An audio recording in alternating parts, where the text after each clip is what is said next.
வணக்கம், இது உங்கள் சிவி ஜோன். எல்லாரும் எப்படி இருக்கீங்க? இப்போ பார்த்தீங்கன்னா லைவில் வந்து ஒரு பயங்கரமான சம்பவம் போச்சு. அதை பார்த்த உடனே கண் கலங்கிருச்சு. இதுதான்டா தீபக் அப்படின்ற மாதிரி இருந்துச்சு. என்னென்னா கொஞ்ச நேரத்துக்கு முன்னாடி பார்த்தீங்கன்னா ப்ரொமோலையும் பார்த்துருப்பீங்க, லைவ்லேயும் வந்துட்டு சரியான சண்டை நடந்துச்சு.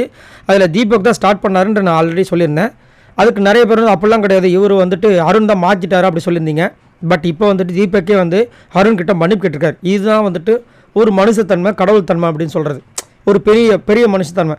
ஏன்னா நீங்கள் வந்துட்டு தீபக் மேலே இருக்கிற ஒரு அன்பால் வந்துட்டு தீபக் மேலே தப்பு இல்லை அப்படின்னு சொன்னாலும் அங்கே நம்ம பார்க்கும்போது கிளியராக தெரியுது. எனக்கும் வந்து தீபக் ரொம்ப பிடிக்கும், அருண் பண்ணுற விஷயங்கள் பிடிக்காது. பட் இருந்தாலும் அங்கே வந்துட்டு ஃபஸ்ட்டு ஸ்டார்ட் பண்ணது தீபக் தான். அங்கே வந்து லேபருக்கு இவ்வளோ தான், அதெல்லாம் தேவையில்லாத விஷயங்கள்.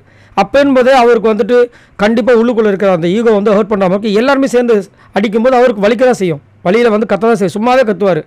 ஸோ இங்கே வந்து பார்த்தீங்கன்னா மனசார மன்னிப்பு கேட்குறாரு, கையெடுத்து கும்பிட்டு அழுது கேட்குறாரு. டேய், நம்ம 2 பேர் சண்டை போட வேணாண்டா. நம்ம சண்டை போட்டோன்னா அதை 4 பேர் வச்சு குளிர் காயறதுக்கு ரெடியாக இருக்காங்க. நீ வந்து என்னை கவுண்டர் அட்டாக் கொடுத்த பாரு, நான் பேச நீ கொடுக்க எனக்கு ஒரு மாதிரி ஆகிடுச்சு. அதில் நான் வந்து ஹீட் ஆகிட்டேன். அதனால தான் நான் வந்துட்டு நான் கொஞ்சம் தேவையில்லாமல் பேசிட்டேன். இது கண்டிப்பாக வெளியில் வேறு மாதிரி தப்பாக போகிறதுக்கு வாய்ப்பு இருக்குது. நான் அந்த மாதிரி எண்ணத்தில் பேசவே இல்லை, என்னை தயவு செஞ்சு மன்னிச்சிரு, நீ மன்னிப்பு. அதான் அப்படியே அழுது வந்து ஏதோ பேசுகிறாரு. இவர் விடுங்கண்ணா இல்லைடா என்னை பேச விடுறான்ற கெஞ்சுறாரு.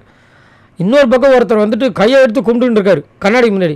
என்ன ஆச்சு, எதுக்கு கையை எடுத்து கும்பிட்டுன்னு இருக்கிறாரு பார்த்தா கடவுளுக்கு நன்றி சொல்லிட்டு இருக்காரு. அப்பா கடவுளே, இவங்க 2 பேரையும் ஒன்றா சேர்த்ததுக்கு உங்களுக்கு ரொம்ப நன்றி அப்படின்னு.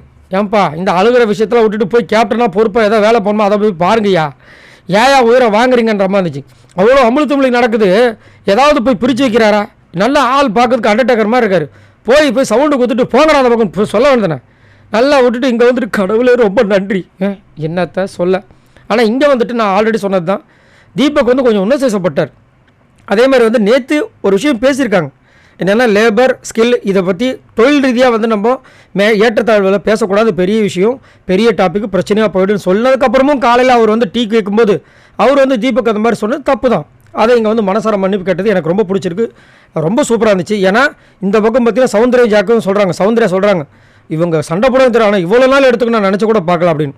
ஸோ இவங்களாம் வந்து குளிர்க்க ஆரம்பிச்சிட்டாங்க. ஸோ அந்த விஷயங்கள் அவருக்கு வந்து தோல் இருக்கும் போல இருக்குது. சூப்பரான ஒரு தருணமாக இருக்குது.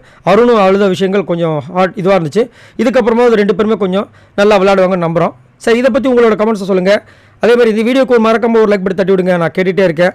மறக்காமல் நம்மளோட சேனலை சப்போர்ட் பண்ணிட்டு பாருங்கள், சப்ஸ்கிரைப் பண்ணிட்டு பாருங்கள். பாய் நண்பர்களே.